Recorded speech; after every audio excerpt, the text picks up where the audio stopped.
네, 오랜만에 또 저희 집에서 역시 우리 집에서 하는 게 그렇죠.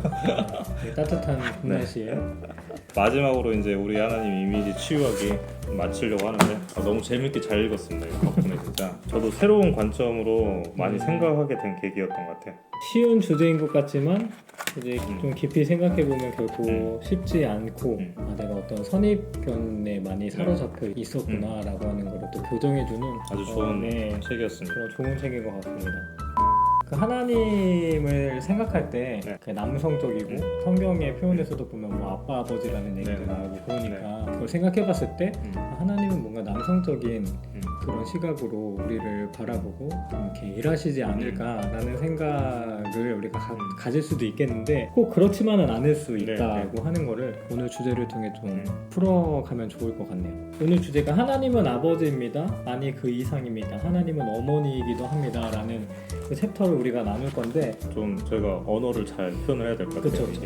이게 하나님 어머니 하면 이거 장길자가 바로 떠오르는데 근데 그런 이단의 어떤 그쵸. 영향이 있을 수 네, 있으니까 네. 저희가 이거 되게 잘 표현해야 될 것 같은데 저는 그러니까 어머니라는 표현보다는 약간 여성성이라는 표현으로 그쵸. 좀 바꿔서 하나님 안에 남성성도 있고 그다음에 여성성도 있다라고 하는 그런 식의 표현으로 하면 좋을 것 같다는 생각이 좀 드네요. 그러니까 여러분들도 이렇게 오해하지 말아야 되는 게 우리가 지금 뭐 하나님은 남성보다 여성입니다 라고 하는 그런 표현이 아니라 하나님이라고 하는 거는 이 성적인 것을 뭐 부여할 수 없는 그런 분이시기 때문에 하나님 그 본성 안에서도 그 여성적인 측면이 있다고 하는 그 균형을 잡기 위해서 우리가 이렇게 하는 겁니다. 하나님을 생각했을 때 어떤 하나님으로 이렇게 많이 그려졌어요? 하나님 인격적으로 만나고 나서부터는 뭔가 인격적이신 분, 사랑이 많으신 분, 자비하신 분 이렇게 생각을 많이 했었는데 어찌됐든 하나님에 대한 그 여성성에 대해서는 많이 생각 못해본 것 같아요.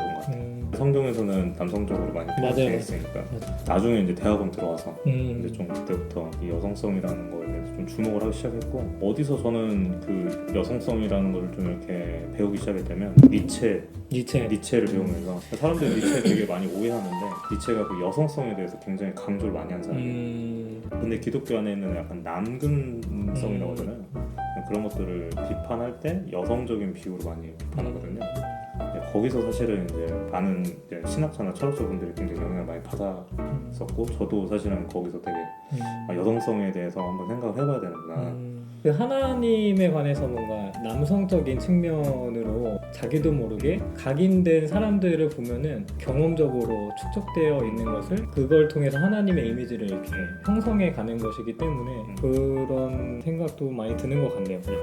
제가 좀 인상 깊었던 부분은 보다 더 균형 잡힌 인간이 되기 위해서는 나의 여성적 측면을 개발시킬 필요가 있습니다. 균형 잡힌 인간성의 여성적인 측면이 필요하다라고 저자가 얘기를 하는 거고 그쵸. 최근에 본 다큐멘터리 영화가 있는데 피아니스트 세이모어의 뉴욕 소네트라고 하는 이 다큐멘터리에서 이 피아니스트 분이 베토벤에 대해서 이야기를 하더라고요. 근데 베토벤이 굉장히 남성적인 그 표현으로 음악을 써내려갔대요. 근데 처음으로 이제 월광 소나타, 풍문이라고도 하더라고요. 월광 소나타가 처음 연주됐을 때 모든 관객이 울었대요. 그 음악을 듣고 베토벤도 그런 자기 안에 있는 여성성을 그렇게 누르면서 남성적인 표현으로 하다가 이제 그런 여성성이 갑자기 그런 월광 소나타라는 것으로 발현이 되면서 굉장히 많은 사람들한테 감동을 줬다고 하니까 잃어갔다고.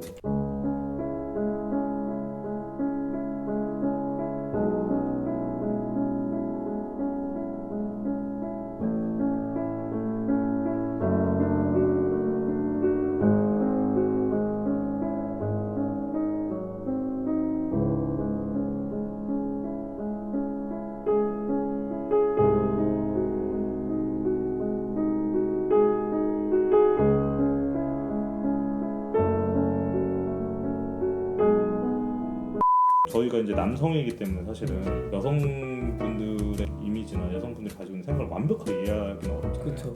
그런 균형 잡힌 그런 시각이 필요하다라고 얘기를 하는 것 같아요. 제 그쵸. 생각에.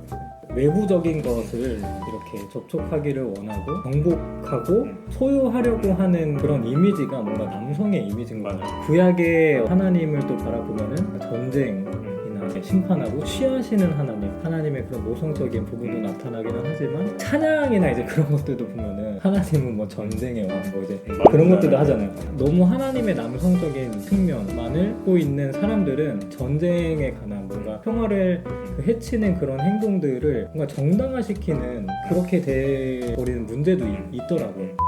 저희가 이제 그런 부분을 많이 봐야 될 것 같아요. 이게 니체나 레비너스나 데리다 이런 분들이 사실 철학자잖아요. 근데 이분들이 여성성을 굉장히 많이 강조를 해요. 서양 철학자신데 근데 왜 이 여성성을 강조를 많이 하냐면 로고스라고 하는 그 서양 안에 내재되어 있는 언어적 편향이 굉장히 남성 중심적으로 그려져 있다라는 것을 이분들이 이제 발견하는 거예요. 니체 같은 경우는 여성의 어떤 특유의 무술 뭐 이런 식으로 표현을 해가지고 근대성의 그 남근성을 이런 여성의 장점으로 입복을 해야 된다라고 하는 그런 표현들이 많이 나와 있어요.